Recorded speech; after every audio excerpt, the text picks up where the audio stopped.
केंद्र सरकार ने चौधरी चरण सिंह को भारत रत्न देने का ऐलान किया। इस बात की जानकारी देश के प्रधानमंत्री नरेंद्र मोदी ने अपने ट्विटर हैंडल के माध्यम से दी।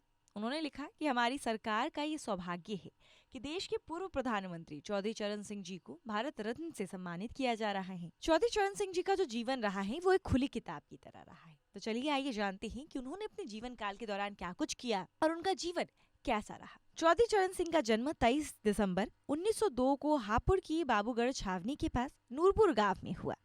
1926 में मेरठ कॉलेज से उन्होंने कानून की डिग्री प्राप्त की। भागवत को कमरस्थली बना प्रधानमंत्री की कुर्सी तक वो पहुंचे। 29 मई 1987 को उनका निधन हुआ। स्वतंत्रता संग्राम में अंग्रेजी शासन की नाक में दम करने वाले चौधरी साहब ने हमेशा गरीब किसान की आवाज को बुलंद किया है। चौधरी साहब गाय को बेचने के हमेशा से खिलाफ रहते थे। भारतीय राजनीति में मील का पत्थर साबित हुए चौधरी साहब के विरोधी भी उनकी ईमानदारी के कायल रहे। निधन के 36 साल बाद भी उनकी ईमानदारी की बातें होती हैं, मिसालें दी जाती हैं। उन्होंने अपने जीवन काल के दौरान, अपने कार्यकाल के दौरान जो कुछ भी किया ईमानदारी से किया और अभी तक उनकी ईमानदारी की मिसालें दी जाती है।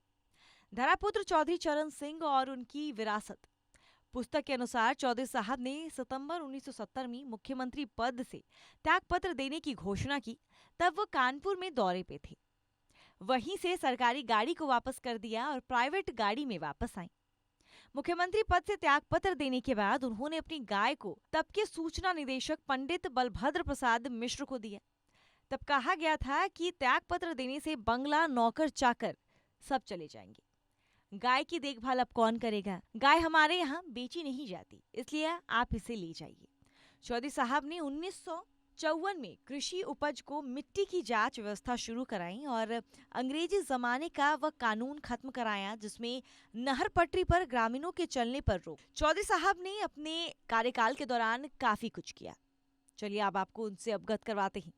जमींदारी उन्मूलन अधिनियम, पटवारी राज से मुक्ति दिलवाई, चकबंदी अधिनियम, कृषि आय आयकर मुक्त, वायरलेस युक्त पुलिस गश्त और साथ ही साथ जातिवाद के भी वो कट्टर विरोधी थे। और ऐसे ही कई सारे उन्होंने बेमिसाल काम किए हैं जिसकी वजह से आज तक उनके नाम को लिया जाता है, उनके नाम की इतनी इज्जत की जाती है, उनकी इतनी ज्यादा इज्जत की जाती है। आपको बता दें कि रालोद नेता ओमवीर ठाका बताते हैं कि चौधरी चरण सिंह के हिसाब से जातिवाद बहुत गलत चीज थी। उन्होंने इसको खत्म करने के लिए उन्होंने इंटरकास्ट मैरिज को भी बढ़ावा दिया था।